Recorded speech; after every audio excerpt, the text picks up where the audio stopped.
नमस्कार दोस्तों, जिन घर में इन तीन लोगों की चलती है उस घर का सत्यानाश हो जाता है। यानी एक बुद्धिमान बहू की कहानी। जी हाँ दोस्तों, इस कहानी के माध्यम से समझने का प्रयास करेंगे कि आखिर वो कौन तीन लोग हैं जिनकी अगर घर में चलती रही तो उस घर का सत्यानाश होना तय लिखा है। अगर आपके घर में कितना भी खुशी है, शांति है, वो सत्यानाश हो जाएगा अगर ये तीन लोग आपके घर के मालिक बन गए तो आखिर वो कौन से तीन लोग हैं इस कहानी के माध्यम से जानेंगे। इसीलिए कहानी में पूरा आप लोग अंत तक बने रहें। जो भी मेरे प्यारे भाई एवं बहन दर्शकगण साथी नए हैं, चैनल को सब्सक्राइब कर लीजिए, ऑल नोटिफिकेशन को ऑन कर लीजिए। चलिए दोस्तों, कहानी को शुरू करते हैं। एक प्यारा सा गांव था। उस गांव में एक अलगू नाम का व्यक्ति रहा करता था। वो दोस्तों बहुत मेहनती था। उसके 4 लड़के थे। वो अलगू चारों लड़कों की शादी कर दिया था। अब की बार यानी अंतिम लड़का की शादी किया, यानी सबसे छोटी बहू उसके घर आती। उससे पहले 3 लड़कों की शादी किया था, तब भी उसके घर सुख शांति उतना नहीं थी। जैसे ही उसकी चौथी बहू और यानी कहे तो छोटी बहू घर आती है तो उसके घर शांति बहुत सारा आ जाती है। यानी उसके घर अब दिन दुगना रात चौगुना उसके बिजनेस में वृद्धि होने लगी। अब वो बहुत आगे बढ़ने लगा। दोस्तों यह सब देखकर यानी उसके आसपास के जो भी पड़ोसी थे उससे जलने लगे। यानी सोचने लगे कि जब से छोटी बहू आई है इनके घर यानी बहुत वृद्धि हो रहा है, बहुत आगे तक ये लोग जा रहे हैं। वो लोग सोचने लगे कि कैसे इनके घर में अशांति फैलाया जाए। उनके एक दोस्तों रहा करते थे पुरोहित, जो कि उनके घर देखभाल यानी झाड़ फूक जो भी पूजा पाठ कराना था वही कराते थे। वो सोचने लगे कि आजकल अलगू राम क्यों नहीं यानी पूजा पाठ हमसे करा रहा है, यानी इसके घर सुख शांति है। इसकी जब से नई बहू आई है तब से इसके घर इतना सुख शांति है कि आज तक हमसे पूजा पाठ नहीं कराता है। हमारा तो रोजी रोटी ही ये मार दिया, अब हम क्या करें। दोस्तों वो एक जाता है ज्योतिष के पास और बोलता है कि देखिए अलगू के घर कब तक झगड़ा और कब तक अशांति फैलेगी। उसके एक छोटी बहू आई है जो कि हमारी रोजी रोटी पर लात मार रही है। तभी वो ज्योतिष देखकर बोलते हैं कि वो छोटी बहू नहीं है, वो माता लक्ष्मी का स्वरूप है। वो जब तक अलगू के घर रहेगी उसके घर सुख शांति और दिन दुगना रात चौगुना उसकी बिजनेस में वृद्धि होगी और सुख शांति बनी रहेगी। यह बात सुनते ही वो पुरोहित कहने लगा कि अगर ऐसा हुआ तो हम लोग खाए बिना मर जाएंगे। तभी वो ज्योतिष बोलता है कि तुम जाओ उसके घर और उससे कहना कि मेरे लिए कुछ खाने को दे दो। तभी वो पुरोहित वहाँ से चला जाता है और उसके घर अलगू के घर जाकर बोलता है कि आप लोग मुझे खाने के लिए कुछ दे दीजिए, क्योंकि मेरे घर यानी आज खाना नहीं बना है। तभी उसकी बहू अंदर से खाना लेकर आती है और उस खाने में से एक पूरी एक कुत्ते को खिला देती है। वो खाना खा लेता है और सोचने लगता है कि इसके घर अब अशांति फैलेगी।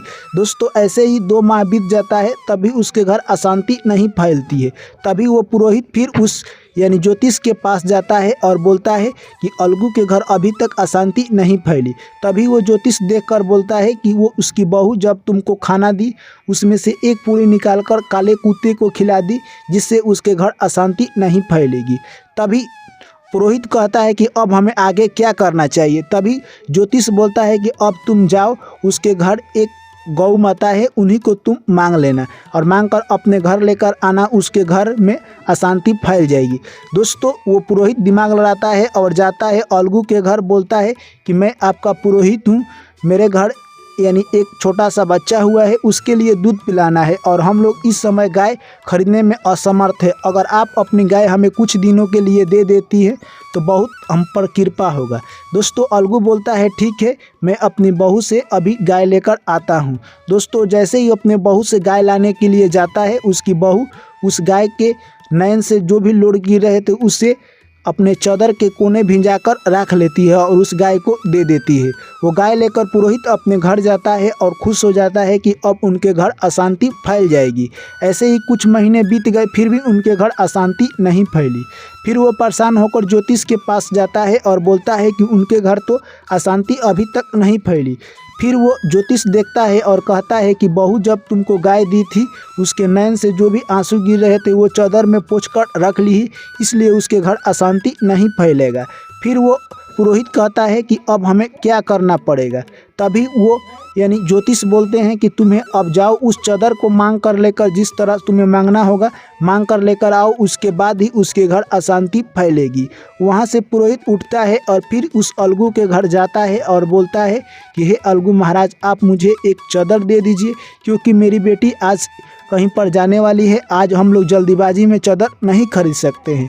दोस्तों वो जाता है और अपने पतों से बोलता है कि तुम चादर दे दो। जैसे ही वो पतो उसकी चादर देने वाली थी, जिस हिस्सा से गाय के आंख के आंसू पोंछी थी वो हिस्सा काट कर रख लेती है और चादर दे देती है। दोस्तों फिर वो पुरोहित ले जाता है और अपने घर ले जाकर रख देता है। 2-3 माह इंतजार करता है कि अब उनके घर सुख से दुख होगा, यानी अशांति फैलेगी और वो लोग हमें पूजा पाठ के लिए बुलाएंगे और मुझे कुछ खाने का जीविका मिल जाएगा। दोस्तों ऐसे ही समय बीतता गया और उसके घर दुख अशांति नहीं आया। फिर वो पुरोहित यानी कहे तो ज्योतिष के पास जाता है और सारी बात बताता है। तभी ज्योतिष देखता है और बोलता है कि जैसे ही उसकी बहू चादर दी, चादर के यानी एक हिस्सा काट ली जिस हिस्सा में गाय के आंसू पोंछी थी, इसीलिए उसके घर दुख अशांति नहीं आ रहा है। फिर वो यानी पुरोहित बोलता है कि अब हमें आगे क्या करना चाहिए। तभी वो बोलता है ज्योतिष कि तुम जाओ उसके घर और उस बहू को उस घर से निकलवा दो, तभी उसके घर दुख अशांति आएगी। दोस्तों वो दिमाग लड़ा लेता है और अपने घर जाता है और रात भर सोचता है। फिर अगले दिन सुबह उठता है और अलगू के घर जाता है और जाकर बोलता है कि हमारे सपने में यमदूत आए थे और वो बोल रहे थे कि यानी अलगू के घर जो छोटी बहू है वो आने वाली अशांति के कारण बनेगी। उनके घर लड़ाई झगड़ा बहुत जल्दी होने वाला है। अगर वो लोग उनको घर से नहीं निकालते हैं तो उनके घर बहुत अशांति फैल जाएगी। दोस्तों जैसे ही यह अलगू बात सुनता है, अपने चारों लड़कों को बुलाता है और कहता है कि तुम लोग अपनी बीवी को लेकर यहाँ से चले जाओ, क्योंकि मैं अपने घर में अशांति और लड़ाई झगड़ा नहीं देखना चाहता हूँ। दोस्तों जैसे तैसे यानी कहे तो पुरोहित उस बहू को उस घर से निकलवा देता है और उसका पति भी निकलकर वो लोग शहर जाकर बस जाते हैं और वहीं पर छोटा मोटा काम चालू करते हैं और धीरे धीरे उनके बिजनेस में वृद्धि हो जाता है और वहाँ पर भी वो लोग बहुत बड़ा बिजनेस कर लेते हैं। दोस्तों इधर यानी अलगू राम अब क्या करने लगा, धीरे धीरे इसके घर गरीबी छाने लगी, डेली मार झगड़ा होने लगा। अब ये पुरोहित को बुलाकर डेली पूजा पाठ करवाता और पुरोहित उसे पैसा झीटने लगा। धीरे धीरे आने वाले समय में इतना कंगाल हो गया दोस्तों और पुरोहित बहुत सारा पैसा झीट लिया। तभी अलगू राम को पता चला कि नहीं, मैं अपने बहू के पास जाऊंगा, उससे माफ़ी मांगूंगा और उसे बुला कर लेकर आऊँगा। अगले दिन जाता है दोस्तों और ऐसे ही करता है, अपने बहू बेटे से माफ़ी मांगता है और उन लोगों को घर बुलाकर लाता है। फिर से उनके घर धीरे धीरे सुख शांति और धन की वृद्धि होने लगती है। तभी दोस्तों यानी वो उसकी बहू समझाती है कि आप जिस तरह से काम कर रहे हैं उसके कारण ही आपके घर में दुख अशांति और गरीबी छाई हुई है। और उसकी बहू बताती है कि ये 3 लोग जब भी घर के मालिक हो जाएंगे उस घर में अशांति दुख और मार झगड़ा होते रहेगा। पहला, वैसे लोग जो कि अपने मन से काम नहीं करते हैं, दूसरे के लोग के विचारों से काम करते हैं और जो शराबी है, ऐसे लोग अगर घर में अक्सर मालिक बन जाते हैं तो उन घर में दुख अशांति और गरीबी छाई रहेगी। दूसरा यानी वो व्यक्ति जो कि मूर्ख है, जो कि उसके पास खुद का विवेक नहीं है, अपने मन की बात नहीं समझता है और खुद निर्णय नहीं लेता है, ऐसे व्यक्ति अगर घर का मालिक बन जाएंगे तो उनके घर दुख दरिद्र और गरीबी छाई रहेगी। और तीसरा, जुआरी व्यक्ति अगर घर का मालिक बन जाता है तो उसे घर से कोई लेना देना नहीं रहेगा, वो दिन भर जुआ खेलेगा और अपने में ही व्यस्त रहेगा। ऐसे लोगों को कभी भी घर का मालिक नहीं बनाना चाहिए। अगर आप बना देते हैं तो आपके घर दुख अशांति और गरीबी फैल जाएगी। दोस्तों ये कहानी मुझे आशा है कि आप लोग को पसंद आई होगी। तो चलिए वीडियो को लाइक कर दीजिए, दोस्तों के साथ शेयर कर दीजिए, चैनल को सब्सक्राइब कर दीजिए। फिर आप लोग से मिलते हैं नेक्स्ट कहानी में। ऐसे प्यार और सपोर्ट की बहुत ज़रूरत है। थैंक यू, टेक केयर, जय श्री कृष्ण, राधे राधे।